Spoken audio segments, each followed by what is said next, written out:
Nahajamo se v knjižnici Rogaška Slatina, kjer bomo čez nekaj minut odprli razstavo Rogaška Slatina kot obmejno mesto Nemškega rajha 1941-1945. Razstava pripoveduje zgodbo o tem znanem slovenskem zdraviliškem mestu v času nemške okupacije, ko so v bistvu tukaj bili Nemci, ki so zasedli ta kraj kot so spodnjo Štajersko in v bistvu so s svojim načinom prenačevanja poskušali v bistvu in delali tudi ta znan njihov način germanizacije. Na razstavi danes, kjer smo prikazali širšo sliko tako slovenskega časa okupacije kot v bistvu spodnje Štajerske, smo se seveda potem, gremo preko panojev, zgodba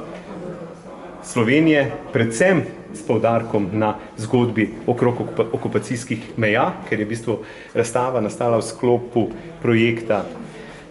okupacijske meje, kratica oziroma napravite mi to deželo nemško, italijansko, madžarsko, hrvaško, ki ga izvajamo na oddelku za zgodovino. Zato pravim, smo nekako se posvetili predvsem zgodbi okupacijskih meja v času 41-45 na Slovenskem in tako smo prikazali v bistvu preko panojev zgodbo, slovensko zgodbo, ki smo jo počasi pripeljali potem na zgodbo spodnje Štajerske, kot pač Rogaške Slatine, kraja, nemškega kraja na spodnjem Štajerskem, ampak pri nas je še ena specifika v Rogaški Slatini, sicer Rogaška Slatina je bila obmejno mesto nemškega rajha, kar je v bistvu zelo pomemben podatek in se zato seveda razlikovala naprimer od Ptuja, Maribora, Celja kot takih znanih nemških mest. Torej, panoji prikazujejo zgodbo slovensko od okupacije, napada, potem zgodbo spodnje Štajerske z v bistvu vidno silo, prisilo nemško in pomembnostjo, ki so jo Nemci kazali na ta del, torej nekako so ta del imeli za svoj že od nekdaj in spet so ga dobili nazaj, tu lahko vidimo Hitlerja v Mariboru in potem tudi Himmlerja, ko obišče v bistvu te kraje. No, potem smo pa na 5. panoju, 10 panojev je vsega skupaj, pridemo na zgodbo Rogaške Slatine, kjer smo poskušali pridobiti čim več arhivskih podatkov in v bistvu slikovnega gradiva iz tega časa, in smo v bistvu prikazali Rogaško Slatino z vsemi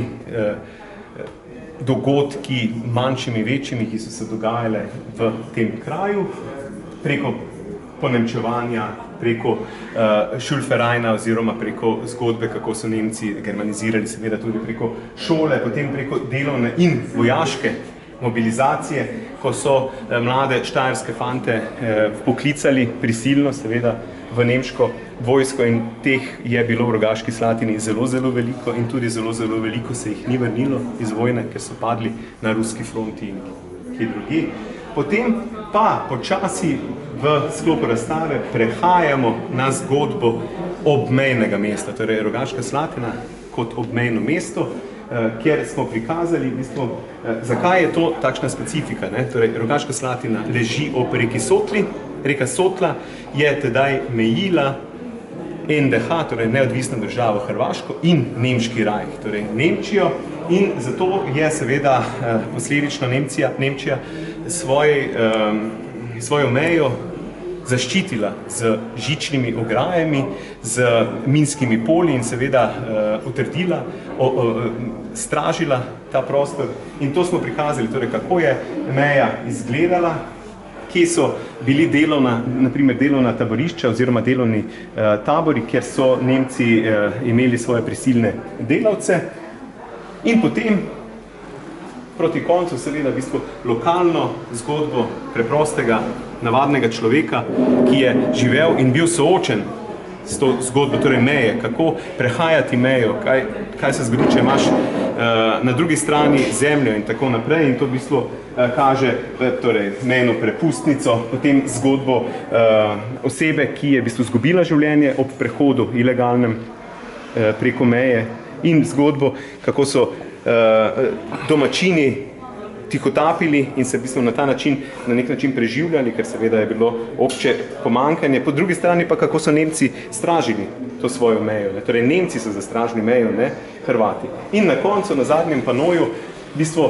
zbrali smo nekaj takih izrazitih, zanimivih citatov, ki smo jih dobili od pričevalcev. Torej, razstavo smo zgradili na arhivskih virih, arhivskem gradivu, slikovnem gradivu, ki smo ga dobili od arhivov do posameznikov, do kartografskega gradiva in na koncu seveda osnova take zgodbe pričevanja ljudi, ki so živeli tedaj, in to smo zbrali na koncu z nekaj tako, smo izpostavili nekaj citatov. Okay.